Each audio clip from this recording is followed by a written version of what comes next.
Cases of COVID-19 have been declining in Central Texas, but the common cold is now a problem. When kids go back to school next month, those with autism will face new challenges, and the algae-threatened area lakes is receding. We'll have those stories and more next on Bobcat Report.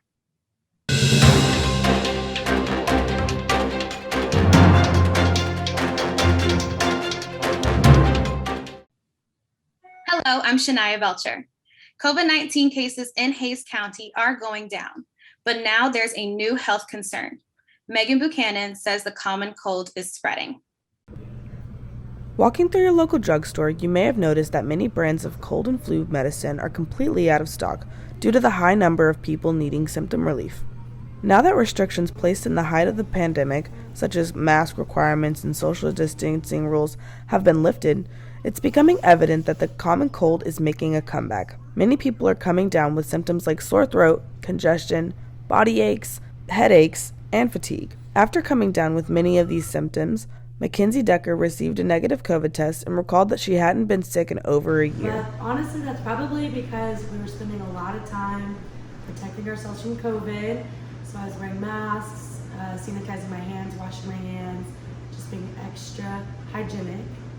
So honestly, that's probably what protected me from getting a cold last year. Cleveland Clinic also confirms that as pandemic restrictions have eased, everyday germs have found their way back into the mainstream.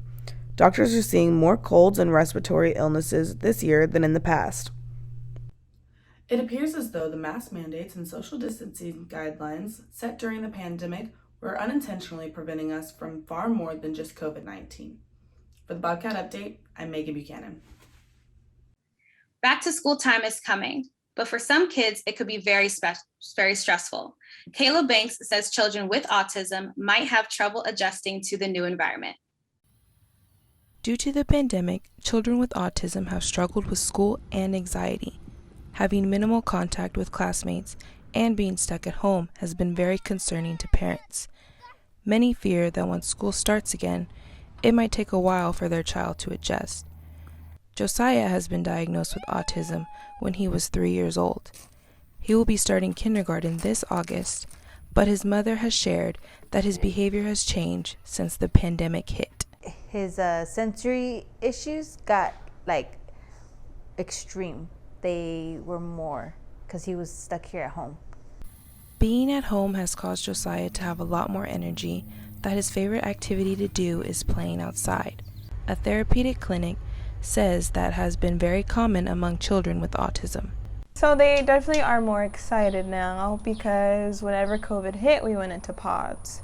So all the kids were separated, they couldn't play with the same toys, they couldn't play with their peers or anything like that. So then now, it's a little wild. Even though we have seen a shift in behavior, autistic children are adjusting to this new way of life as best they can.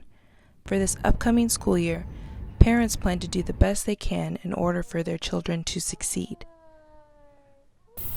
Parents are unsure what the school year will look like, but one thing's for certain, they want their kids to be safe and to be back in school. Kayla Banks, Bobcat Report. For a while this summer, dog owners in Austin, Texas, had to be extra careful around Lake Austin and Lady Bird Lake. Algae blooms made dogs very sick, but Melinda Dobson says it's all clear now. Both Lady Bird Lake and Lake Austin experienced a harmful algae bloom in 2020, which sickened and killed several dogs. However, samples from June 24th show no toxins or any algae found in both lakes. Local dog owner John Dobson is one of many who will take their dog back to the lake. Well, this is Skeeter. We've been coming here for years, and really this is we call him Skeeter Beach because this is his favorite place to get in the water and swim, and unfortunately we haven't been able to do that lately, and he's missed it a lot, but with the algae issue, and he is more than happy to get back to it like we used to do, and hopefully it'll continue to be clear. At this time, the City of Austin recommends that dog owners not allow their dogs to ingest or touch algae in any area lakes, creeks, or water bodies.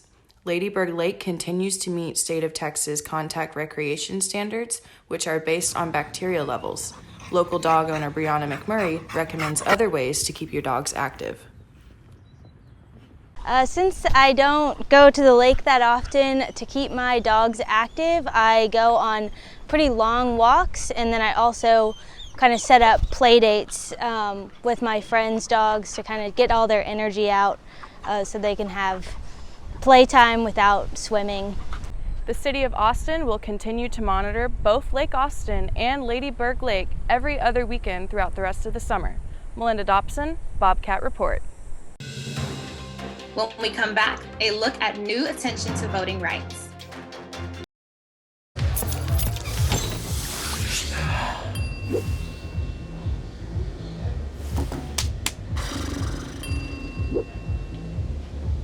If you need to do something to feel okay to drive, you're not okay to drive.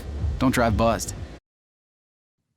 Voting rights are getting a lot of attention, with Texas Democrats stopping action on a new bill on voting regulations. Jordan Kretz Adams was at the Capitol as people rallied in favor of voting rights. When it comes to voting, many Americans find this to be the cornerstone of our democracy. And here at the Texas State Capitol, organizations from all across Texas and the country have come to defend that right.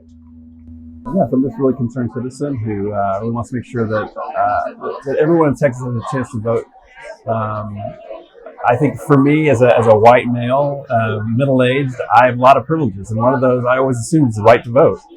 And to hear that people are finding it more and more difficult to do that, and the state's trying to make that difficult, concerns me. On Tuesday, many concerned citizens met inside the state's Capitol to listen to a presentation hosted by Stephanie Gomez. She's the Associate Director of Common Cause Texas. Stephanie spoke about the importance of voting and how Senate Bill 1 and House Bill 3 only intend to make access to voting more difficult for many people. Things like the Voting Rights Act being gutted that have allowed us to get to this moment, but the more they've restricted the right to vote, the more people come out, the more people are paying attention. After hearing Stephanie speak, many citizens gathered on the south steps of the state's Capitol to voice their concerns on these new voting bills. This was not a real legislative process. This is just a raw, naked grab for power to pass this bill as fast as possible, no matter how many voters it hurts.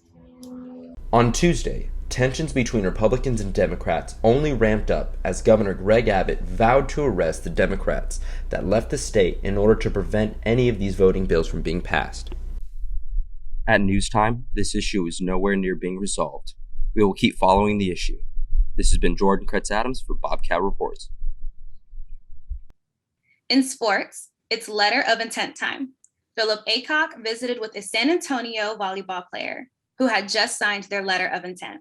Today I got the opportunity to talk to Danelle McCullough on her signing to Houston Tilliston University. It is very surreal. Like, this is something that I don't know, it's crazy because my family has been in volleyball so long, and my sisters have really set the standard for me and what I should accomplish, and I really met their goal, and it's also mine too, but I'm just really proud of myself for not quitting, because there's been times I wanted to quit, but yeah, I'm just very proud of myself, and I'm excited to go to the next level. For Danelle to actually be the one that finally pulled through, to be the first one to get an actual college to pick her up to play for the school. Because two of the other girls had been looked at, but they said, no, I don't want to do it. I want to be home for one, and the other one didn't want to go out of state. So, Danelle was for it, but she didn't want to leave Texas.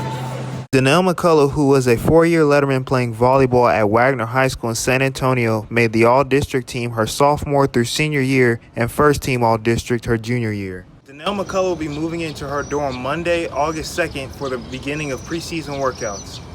Philip Aycock, Bobcat Report. It seems like every time we look at the business pages, a new company is announcing plans to locate to Austin. Bronson Bramlett reports on what makes the city so attractive. Austin, Texas is the fastest growing urban city in the United States. For the past 8 years, Austin has beat all American cities in population growth, with 100 new citizens moving per day.